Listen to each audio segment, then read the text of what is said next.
नमस्कार। आकाशवाणी पोर्टल से प्रस्तुत है प्रादेशिक समाचार।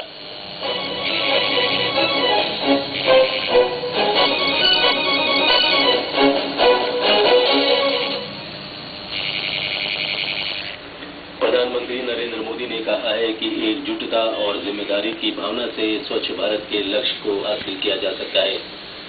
गैर सरकारी संगठनों को 20,000 रुपए से ज्यादा का भुगतान खाते में देय चेक के जरिए ही करना होगा। घनटोड़ी आदिवासी परिषद प्रशासन के सहयोग से आदिवासियों के लिए विभिन्न कार्यों को अंजाम दे रहा है।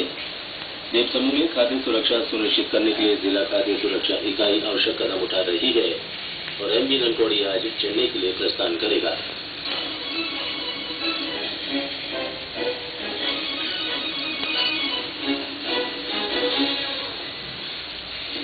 समाचारों के संयुक्त में शमा हुसैन के साथ मैं राकेश चंद्रलाल। प्रधानमंत्री नरेंद्र मोदी ने कहा है कि स्वच्छ भारत का लक्ष्य मुश्किल हो सकता है लेकिन असंभव नहीं। उनके अनुसार पोलियो उन्मूलन के लक्ष्य की तरह एकजुटता और जिम्मेदारी की भावना से स्वच्छता का लक्ष्य भी हासिल किया जा सकता है। कल शाम नई दिल्ली में राष्ट्रीय जनतांत्रिक गठबंधन के सांसदों के लिए आयोजित चाय पार्टी में स्वच्छ भारत अभियान और जन धन योजना समेत कई महत्वपूर्ण सामाजिक कार्यक्रमों और योजनाओं पर चर्चा की गई। पार्टी में प्रधानमंत्री ने सांसदों से एनडीए सरकार द्वारा गरीबों के लिए किए जा रहे कल्याणकारी कार्यों और क्रियान्वित योजनाओं को लोगों तक पहुंचाने का निर्देश दिया। केंद्रीय सूचना आयोग ने कहा है कि अगर किसी नागरिक ने सूचना अधिकार के तहत कोई जानकारी मांगी है तो उससे संबंधित रिकॉर्ड नष्ट नहीं किए जा सकते। आयोग ने कहा है कि अगर सूचना अधिकार का कोई आवेदन लंबित है तो उसके रिकॉर्ड को नष्ट करना पारदर्शिता कानून का उल्लंघन होगा।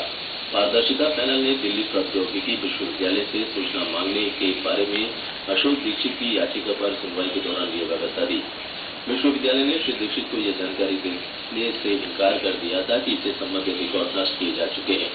सूचना आयुक्त आलोचन ने विश्वविद्यालय के इस स्पष्टीकरण पर कड़ा रुख अपनाते हुए उसे कारण बताओ नोटिस जारी किया है और पूछा है कि यह जानकारी नहीं उपलब्ध कराने के लिए क्यों न उस पर 25,000 रुपए का अधिकतम जुर्माना लगाया जाए। सरकार ने गैर सरकारी संगठनों से कहा है कि वे 20,000 रुपए से ज्यादा का भुगतान खाते में देय चेक के जरिए ही करें। कुछ सप्ताह पहले ही गृह मंत्रालय को पता चला था कि विदेशी धन प्राप्त कर रहे 10,000 से ज्यादा गैर सरकारी संगठनों ने वर्ष 2009 के बाद से लगातार 3 वर्षों तक वार्षिक आय विवरण जमा नहीं किया है।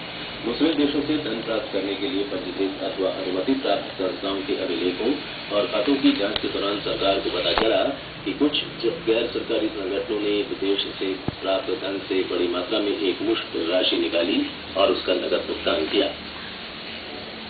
देव समूह में छठ पूजा के अवसर पर इस महीने की 29 और 30 तारीख को पूजा अर्चना के कार्यक्रम रखे गए हैं।